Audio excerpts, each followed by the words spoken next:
A very good morning to you, and thank you so much for finding time to be with us today. It is the 15th of December 2021. The year clearly is slowly coming to an end. My name is Miriam Agutu, and the show is Good Morning Africa. And as usual, we are coming to you from Kenya's capital here in Nairobi. So I'll take us through quickly the headlines on the leading newspapers, and then I'll bring in my panelists, and we will start looking at some of those stories. And I'll start with the Star newspaper. And the main headline on the Star newspaper this morning: MPs, county bosses to get huge pay rise. Lawmakers' salaries increase by 88,750 Kenya shillings, while that of CEs to jump by 45,000 Kenya shillings. County speakers by 144,375 Kenya shillings. The story is on page 4 and 5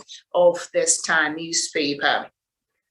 And then just up there too early for more stringent COVID measures, that is according to Health Ministry. And yesterday, I think there's a headline that we did not get to talk about, a story there that perhaps suggested that the government might consider even bringing back the lockdown. And so apparently from the Ministry of Health, they're saying it's a bit too early to reintroduce some of these measures that were introduced initially at the start of this pandemic. So the story is on page 10 of the Star newspaper. And judge freezes another 113 million Kenya shillings sent to girlfriend by foreigner.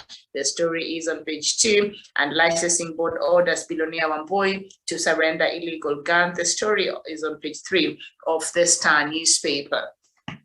And then we turn on our attention now to the Standard newspaper, and the main headline of the Standard newspaper this morning: new party backs Raila, cautions Mudavadi ODM leaders' quest for presidency got a boost after a breakaway faction from Senator Moses Wetangula's Ford Kenya party backed him and urged ANC leader to join the team if he wants to be part of the next government. The story is on page 6 of the Standard newspaper. Lack of funds kills dreams of regional blocks. That is a special report on page 10 and 11. And idle Nyanza youth join terror gangs. The story is on page 21. A fuel subsidy to the rescue of Kenyans. That is on business page on page 29. And court orders Kinoti's arrest over guns saga. The story is on page 3 of the Standard newspaper. So that is what we have on the front page of the Standard this morning. And then we turn our attention to the Daily Nation, and the main headline on the Daily Nation: return of retirees.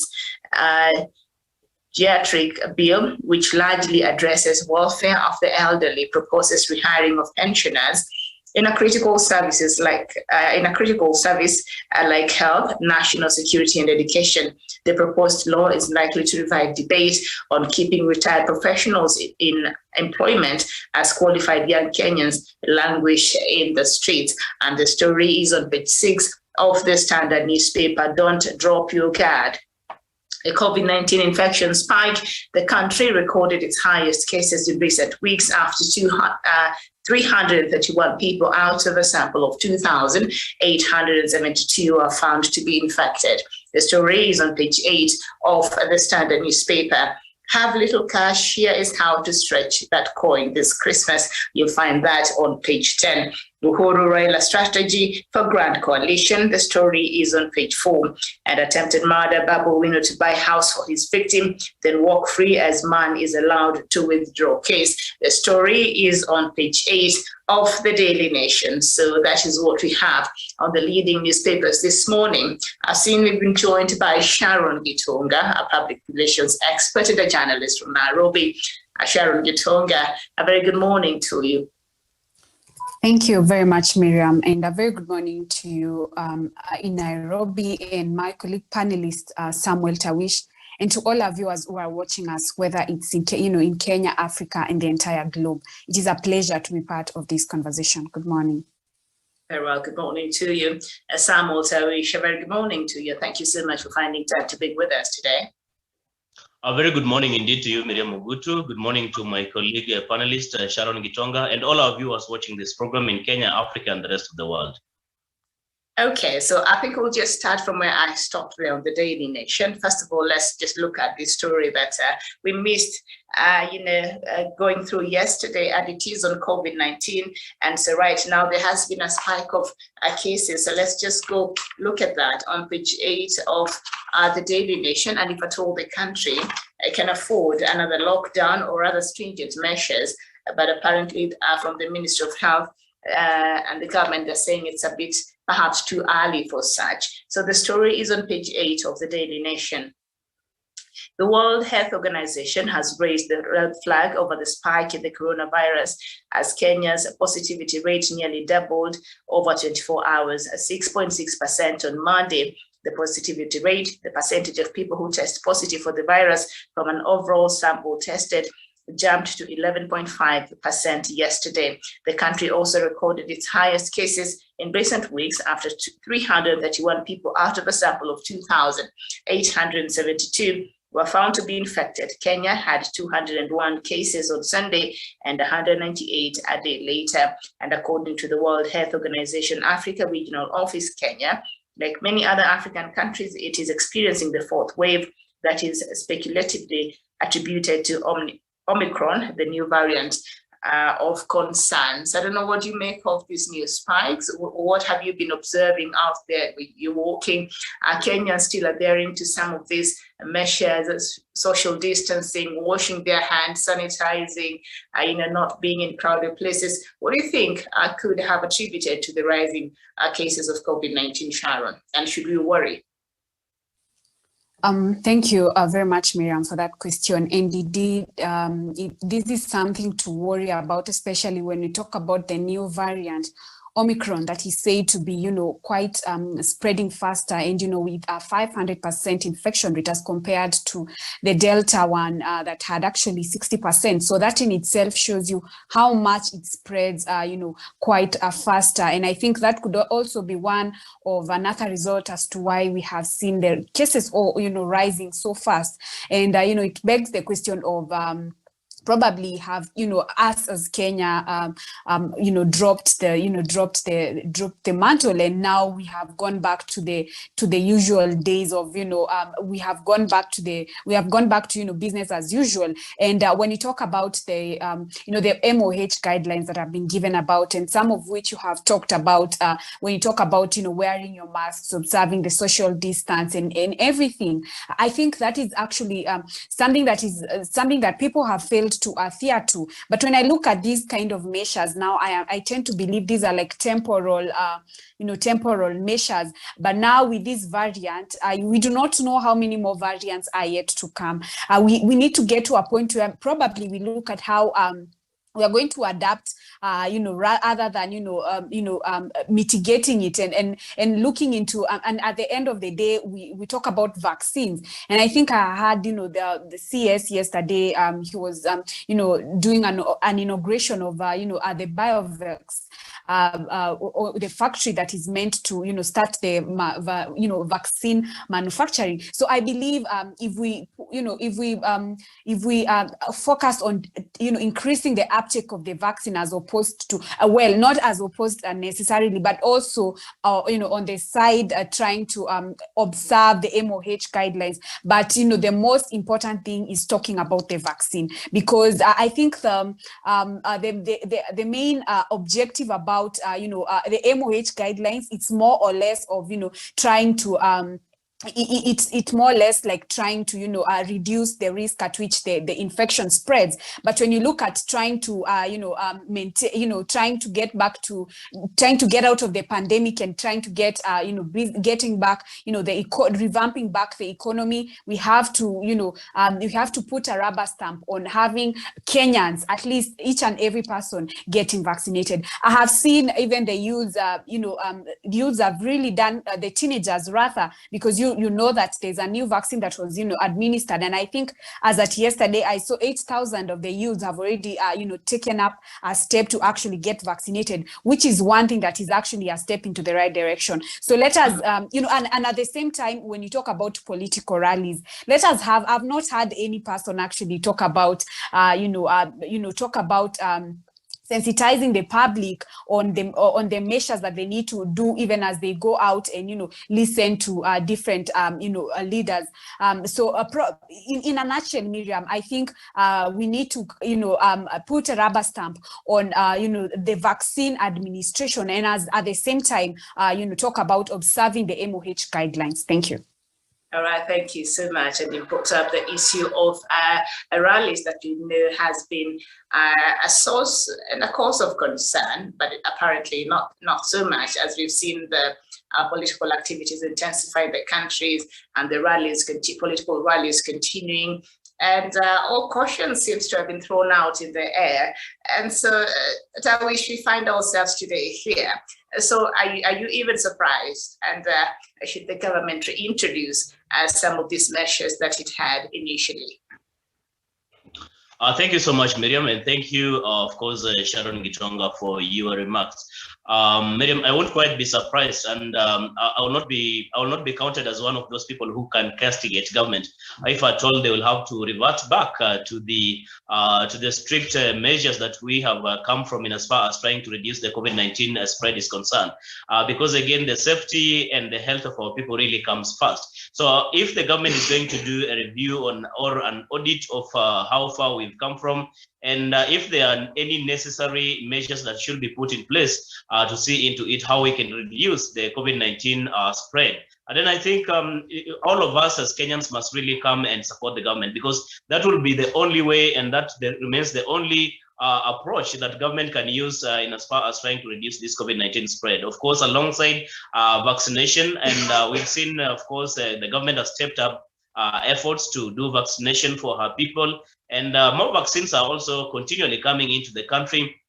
That's quite a good progress, and we must really laud the Ministry of Health and the government at large for the effort they are putting in place to ensure that at least a sizable number of our population, if not all, have been vaccinated from this COVID-19 pandemic. Because we all understand once we have been vaccinated, then we will be reducing the chances, or rather will be improving our immunity in as far as contracting this disease is concerned. So Miriam, even if it's a lockdown, even if it is of course putting up curfews, whatever kind of measures government will be putting in place will not be maybe to punish our people. It has nothing really to do with making life difficult for our people. But even in as much as we talk about our economy, even as much as we want to get back to our normal lives, we must get into those lives safe and healthy. If there's anything that compromises that aspect, then I think the government must be supported for whatever initiative, for whatever approach they are going to put in place, including even going back to the curfews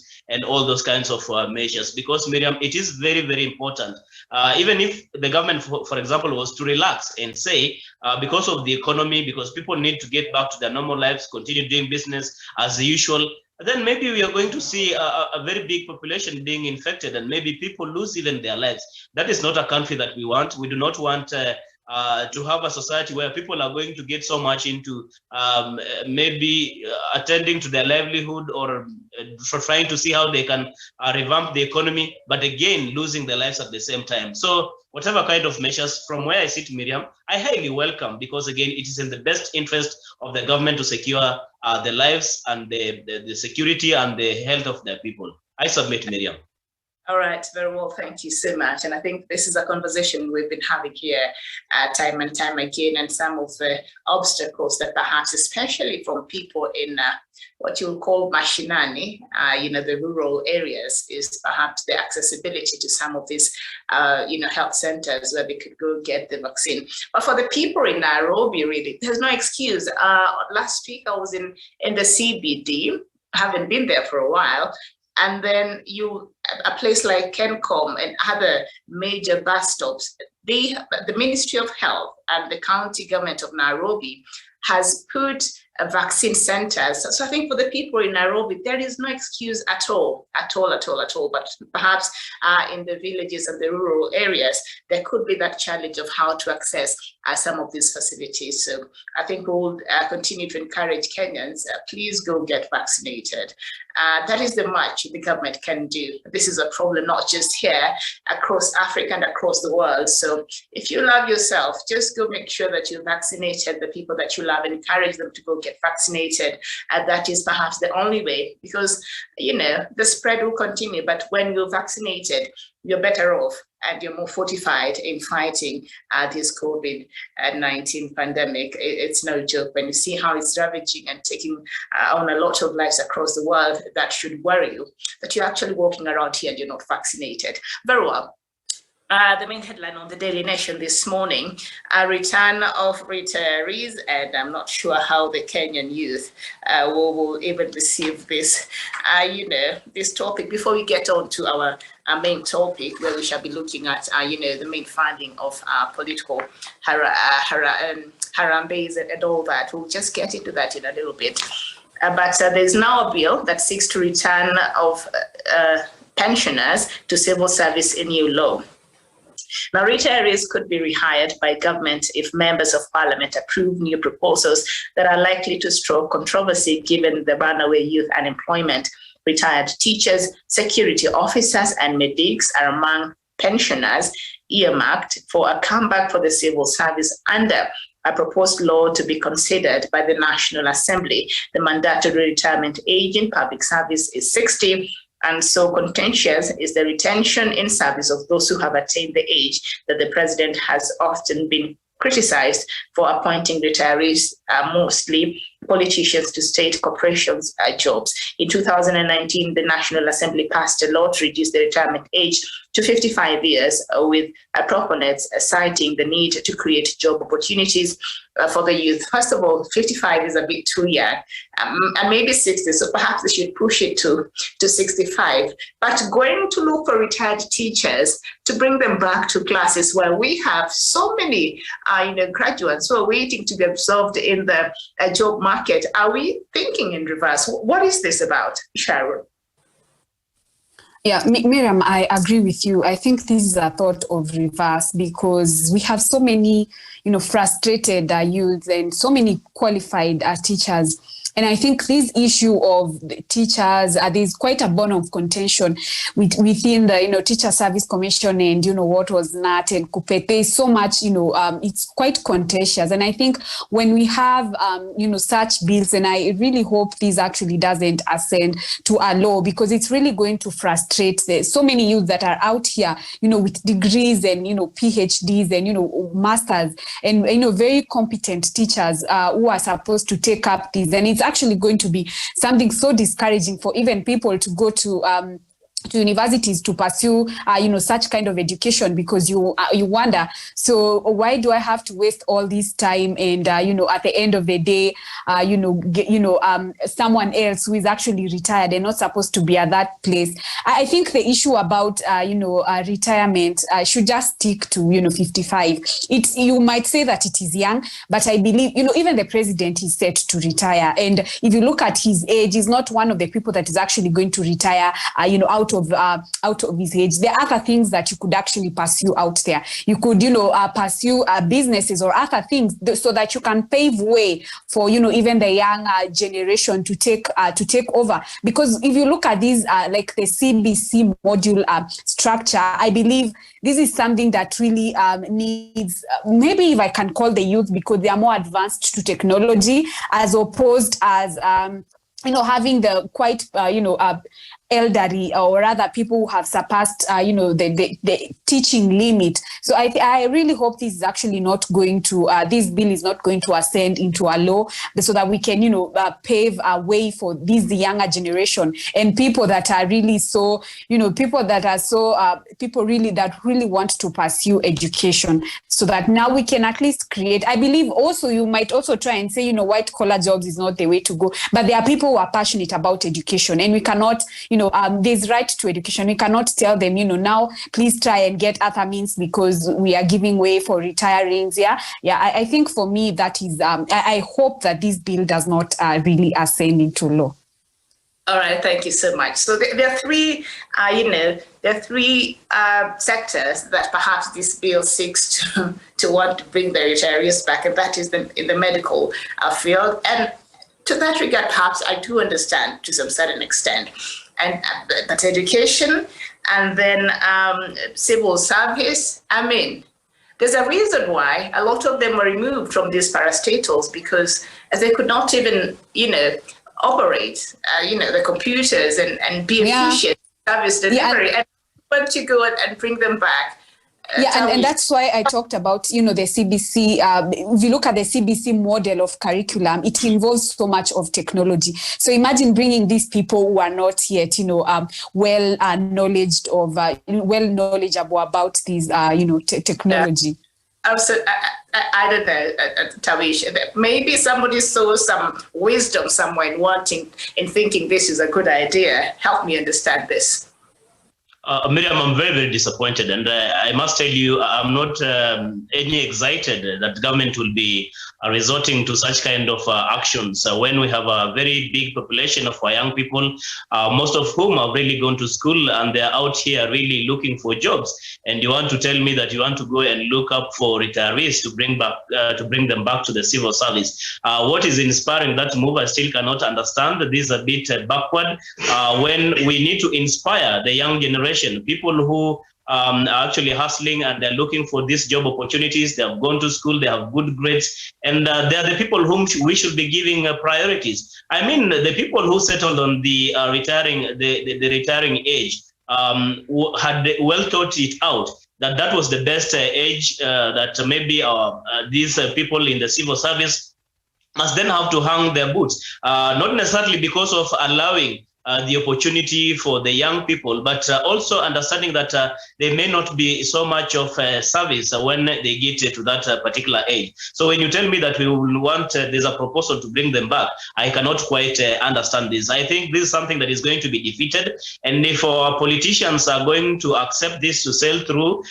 in the flow of the House, then they will not be representing the interests of the people they purport to represent. Because again, it is not our view that these people really should come back to the civil service. The reason is, Miriam, if there was an excuse, say, for example, we have gaps in the medical sector that we will need more doctors in the country, and maybe those that have graduated from various colleges or medical training institutions aren't quite enough to fill the demand, then that can make a good argument, or it can really justify the move to bring back these retirees to the civil service. And I think the same goes to the teachers and the other sectors. To me, Miriam, I do not quite support it. And I think this is the view of most Kenyans out here, that this is something that must not be allowed really to happen when our young people are looking for these jobs, when our people are very, very desperate and they feel like there are completely no job opportunities in our country. This is very retrogressive and backward, Miriam. Okay, thank you. I would propose perhaps they just increase the number of the age of retirement, perhaps to maybe 65. And then after that, let people retire in peace. Why are you going to get them and bring them in the workforce and get a lot of young people here looking for jobs? Anyway, that is what we have on the front pages now. So now we just head on to our main topic of the day, and that has to do with, the funding on our campaigns this morning. Let me just take a look at that. And I see Dr. Matanga has joined us. Dr. Very good morning to you. Good morning. How are you? We're doing very well, thank you. Karibu. Yes, I can see. Thank you very much. I don't know whether my cameras are in the right situation, but I think I'm okay as far as the situation is concerned. I've been listening to most of your discussions, but now we can switch on to the topic. I'm ready. I had Tawish talk about age. That's why I did not want to join you much earlier. It is one of the headlines we have on the newspapers this morning. So there's a bill in Parliament that seeks to bring back retirees back to work, the teachers, civil service, and perhaps the medics. So Sharon there was wondering, with this new curriculum in the CPC, you're going to bring in a person who cannot even operate a computer. How is that going to be productive? So, all right, we switch on to our topic of the day. Miriam, before you switch on to the other topic, let me challenge these guys. An old saying goes by to say, a new broom sweeps cleaner, but the old one knows all the corners. You can divorce your wife, then bring in a very pretty wife that you think she's the make of the town, that when she gets out of her car, the whole town says, wow, wow. But that wow ends wow. No manners, no behavior, no what in the house. She doesn't know anything. In fact, you end up, that's why you see most of the marriages, Miriam, since we don't have much time, most of the marriages collapse in Africa because people go rushing to marry when you have not studied your partner. Study your partner, take time, experience is the vacuum of wisdom. Hyper, hii ya leo ya siku hizi. I know people don't want to be told that they are young and they know nothing. No, I am not one of those going to say they are young. I'm not one of those going to kill Sharon Gitonga's dream.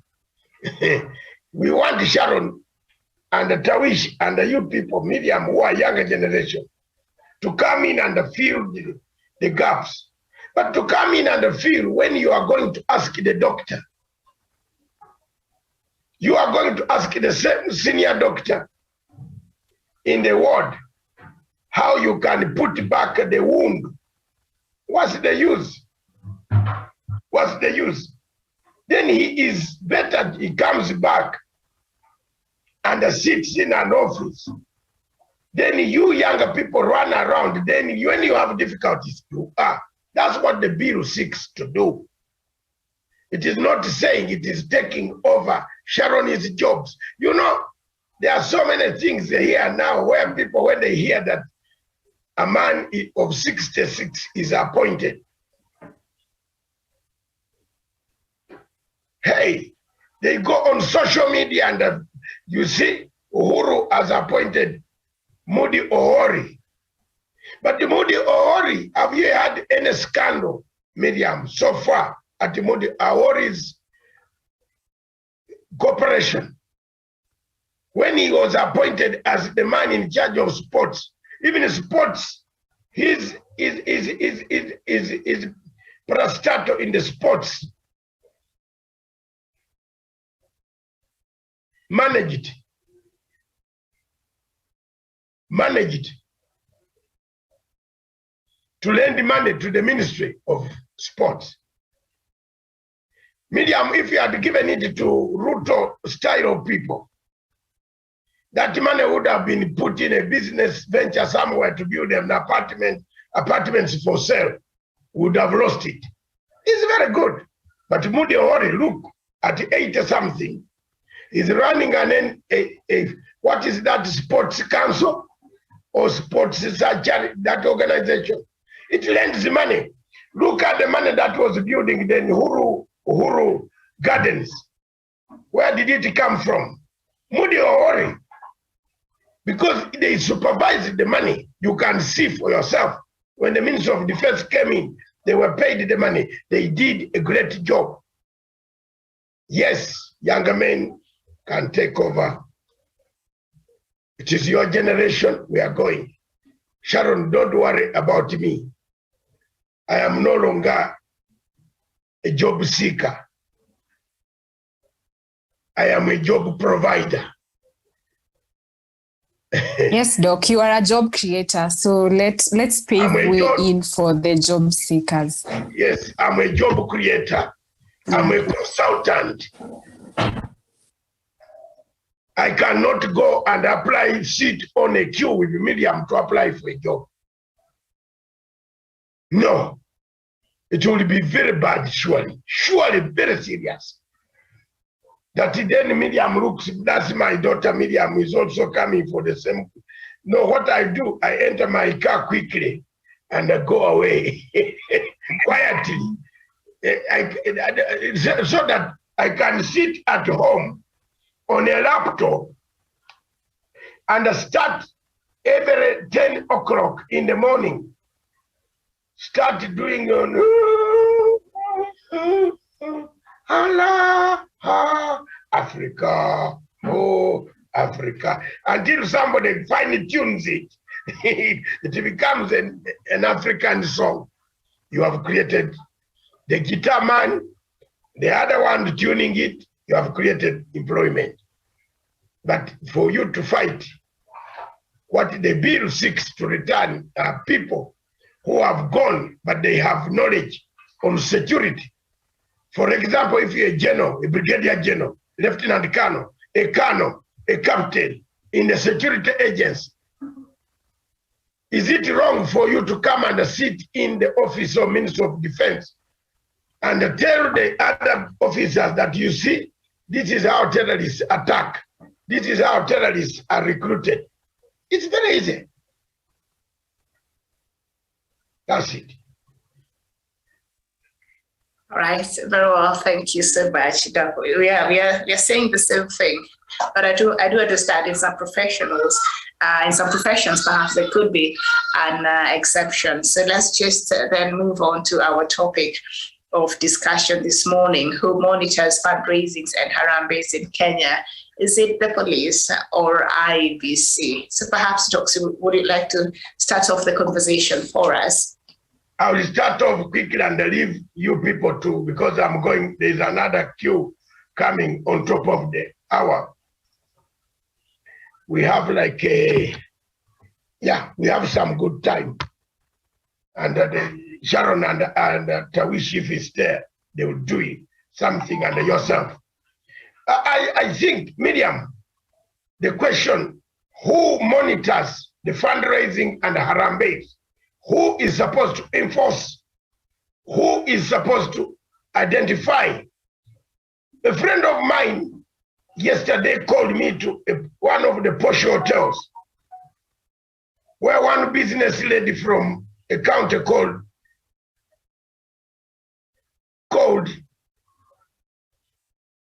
Laikipia.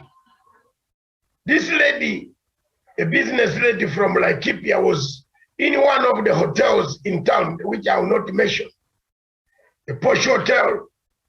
They had just come the day when they went to see the deputy president in Karen. So they came out and they drove, and then several cars also followed the business lady. Now, inside the hotel lobby, these guys, the lady started dishing 50,000 in envelopes to groups. So that hotel's CCTV picked each and everything. So I can't even tell you where I was, but it is somewhere near those areas of Karen. The hotel picked up everything, saying, these are the same men I've just seen on. People there became curious because your hotel could be turned into money laundering agents. So they said, we have just seen them on TV. And it wasn't this the lady who was on TV in Karen. So he called in security and said, there you are. You see what these people are doing? This lady had carried 2 big bags. In fact, the escort even helped him to carry the bags into the lobby, one of the corners in the lobby. So people came and took envelope. So when you look at that, and they have just come from a meeting, was that not fundraising? Was that not Harambe? And when he was giving it out, Miriam, I put it in black and white on my Facebook, because if they challenge me, I can produce that CCTV. You know me. If they say they didn't do it, they are there, the pictures are there. While he was giving the money, she said, this is from our boss, the hustler. So you tell me that IEBC knows that. You tell me the police knows that. No. So who is monitoring this money? Who is monitoring Harambees? Who is not going to monitor the bishop in the church when Ruto has gone there? And Ruto gives 10 million, or Musalia, or whoever is on. Of course, Raila does not do those type of things. If there is money, he puts it open from the bottom of his heart. But who is going to monitor this money that Harambee? Chebukati says the police, it doesn't work with them. How will Chebukati pick a phone and call the police? Media. That's why I brought this topic this morning. And I say, oh, I have had a complaint in Hotel X in Nairobi near Karen. People are dividing money, and that money is suspected to be money for fundraising and arranging meetings. Can you go there and arrest them? Will the police go? No. No relationship with the police. That is my point.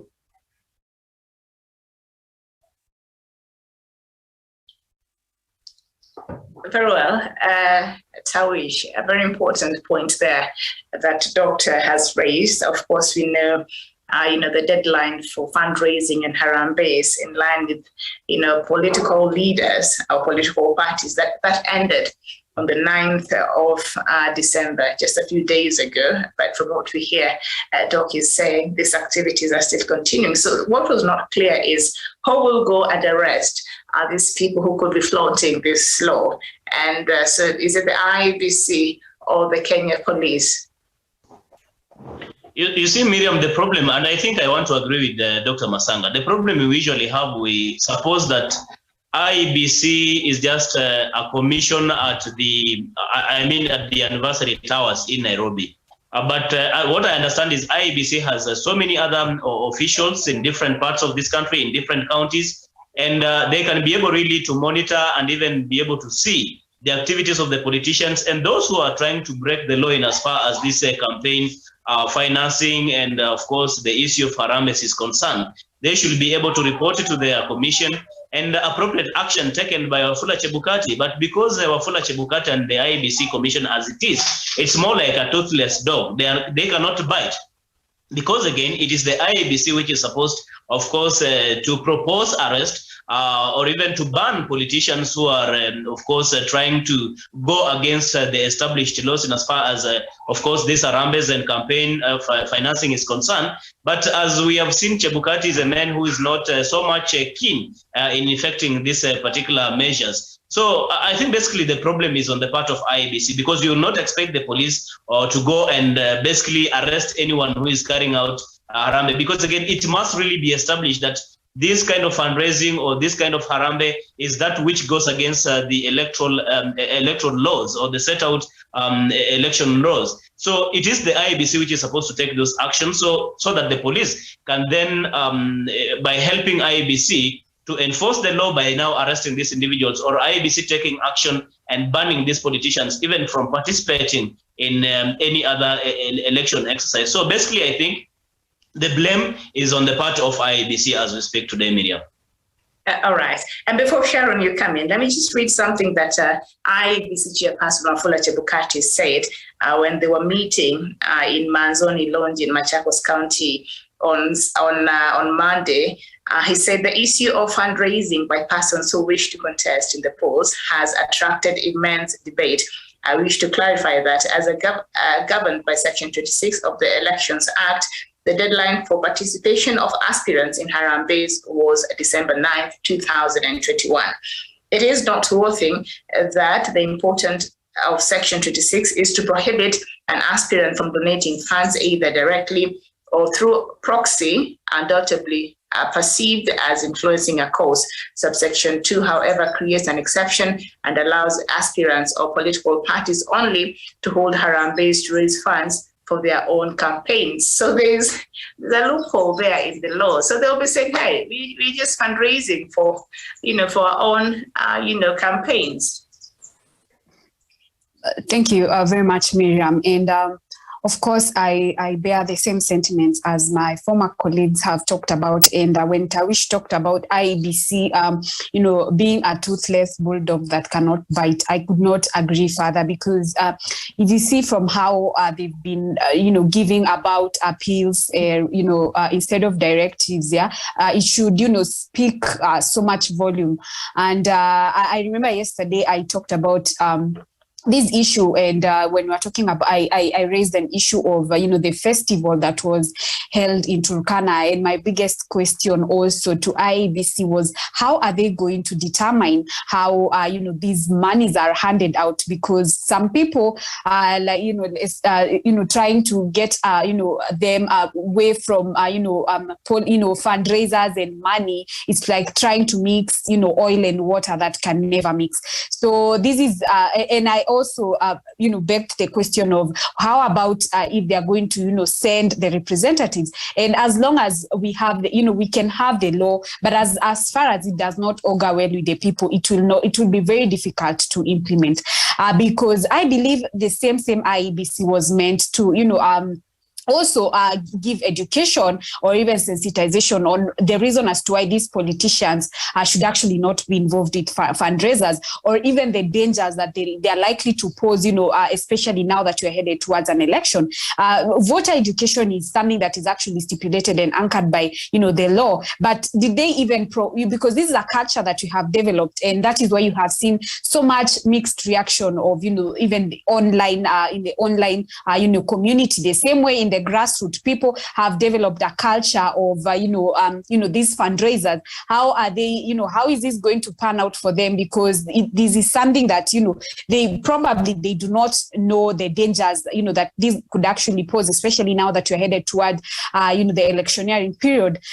For IEBC, from giving appeals to call out early campaigns, and now the issue of fundraising. And, yesterday, we were actually talking about how they have now, they're actually calling out, parties that have failed to meet, the threshold, and giving them, a grace period. And, the biggest question was, why then do they have to give them a grace period after they had earlier on said they are actually going to disqualify them? I think today I was also seeing in one of the, dailies, I think it's on People Daily, that they were saying the highlights that IEBC was actually asking the MPs to reconvene and enact on different highlights. He talked about technology, gender parity, I think servers, and also something to do with the results, citing that if actually it is not adhered into, the country could actually be staring at another presidential nullification. And for me, I think this is also another major red flags, because if I remember, he walked out of a very important, agency, that is the multi-sectoral agency that was bound, to discuss this sort of emerging issues, so that they're able to craft a way forward. And now for him to start coming out, trying to call out MPs to get back, and already they are on recess. What time are they going to reconvene back? Because I believe now also this issue about the police, the Ministry of Interior was also part of, part of the agency. If he actually also walked out of it, how are they going to work, hand in hand, so that they can, help bring these culprits, that are not adhering to the law? So I think IEBC needs to, put back its house in order. And it's not about an encroachment of independence, but a bid to ensure that there's a seamless, transmission of results, with, free, fair and credible elections come 2022. Thank you. Well, Miriam.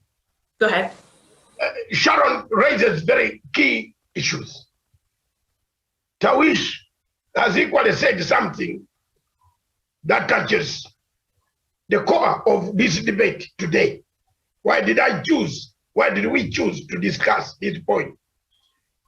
I want to tell Kenyans, and frankly say, as I have said before, that you are staring at a big problem.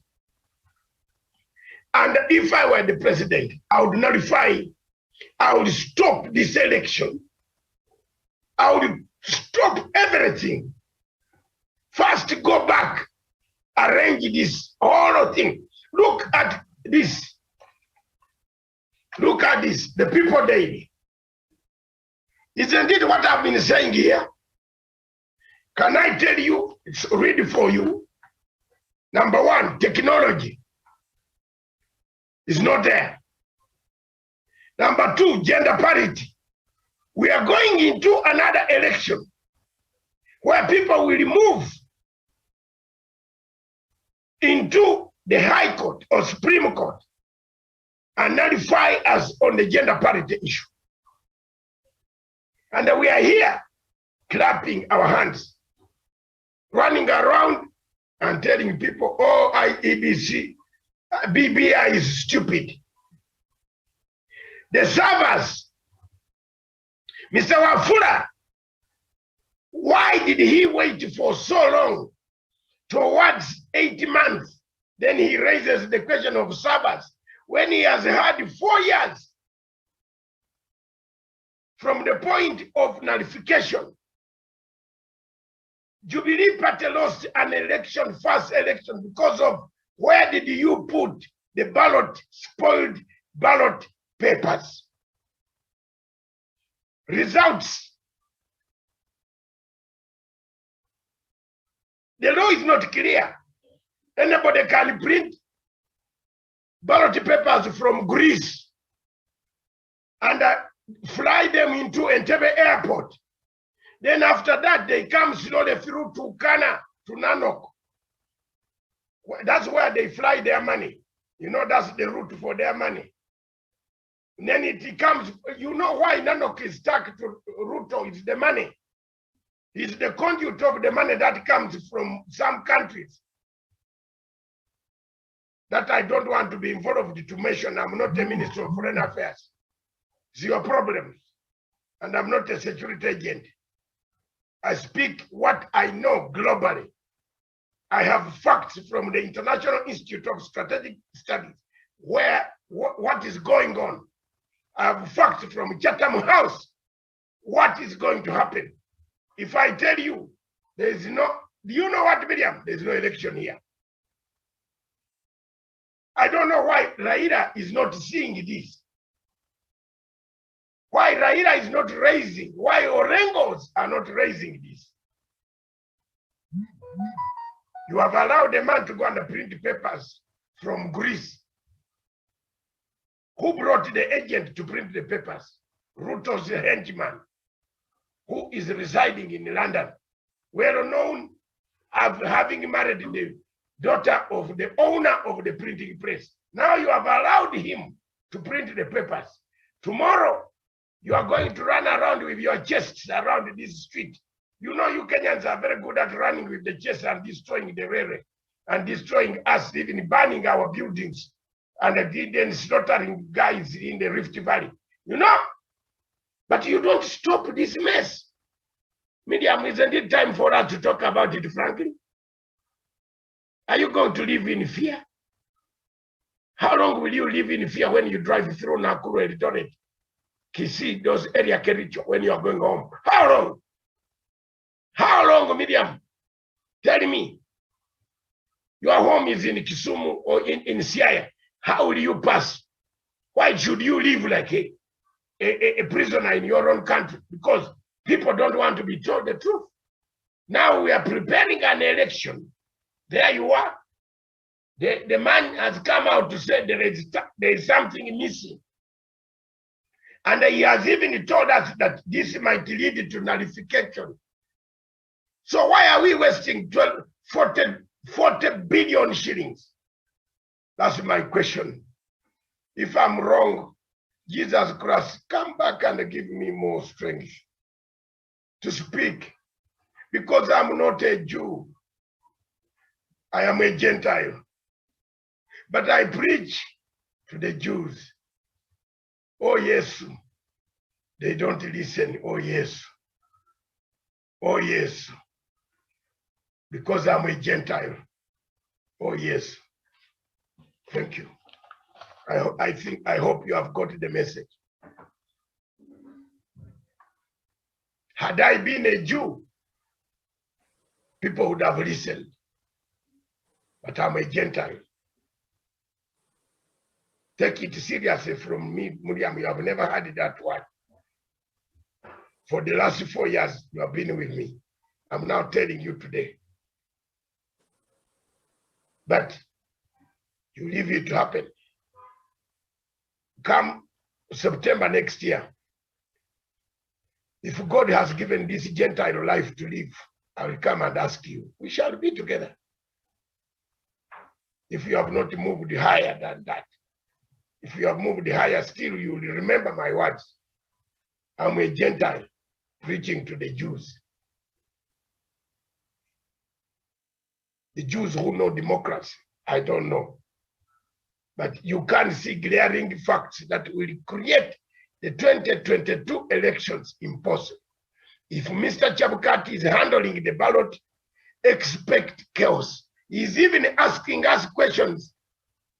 Who is supposed to answer? For the whole 4 years, Chibukati has been fighting political war with Mr. Chiroba in court, out in court, with 2-3 commissioners, all from one region. 2 Somali commissioners who sit with Duale every day. They are as if they are going in a mosque every day. They are in a mosque. And you Kenyans are asking, have it. I'm a Gentile preaching to the Jew. Have it. Tawish, have you ever heard me use those words? Never, Daktari, for the first time. And I've now, from today onwards, I've come out to tell. This is how many days left to the end of the year? 15. Mark my words. I'm going to be ruthless on telling the truth. I'm a Gentile preaching to the Jews. I have nothing much to say.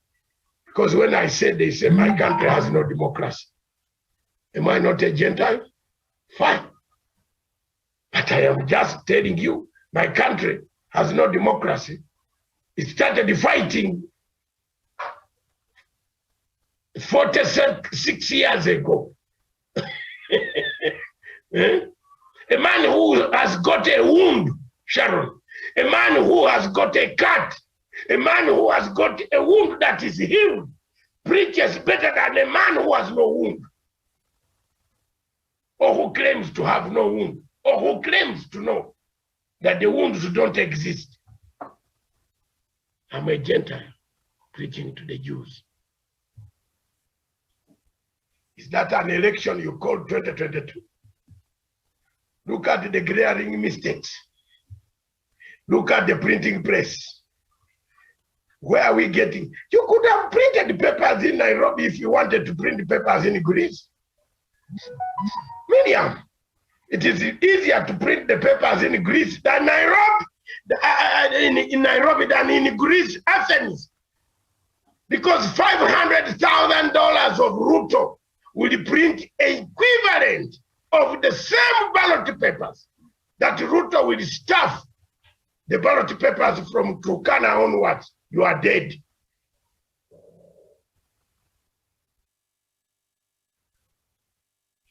If you think I'm wrong with my intelligence,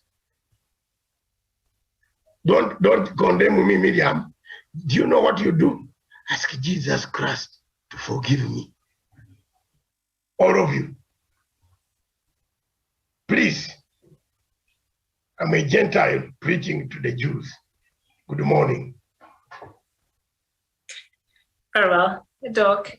Thank you, because we have to give way to the next show that is coming up. It's already top of the hour. Thank you so much. We shall continue with this conversation at 11 a.m. So don't go too far. Another show is coming up right away, and then we shall be back. Thank you for watching. Thank you, Tawish. Thank you, Sharon, and of course, Dr. David Matanga. Bye-bye for now, but don't go too far.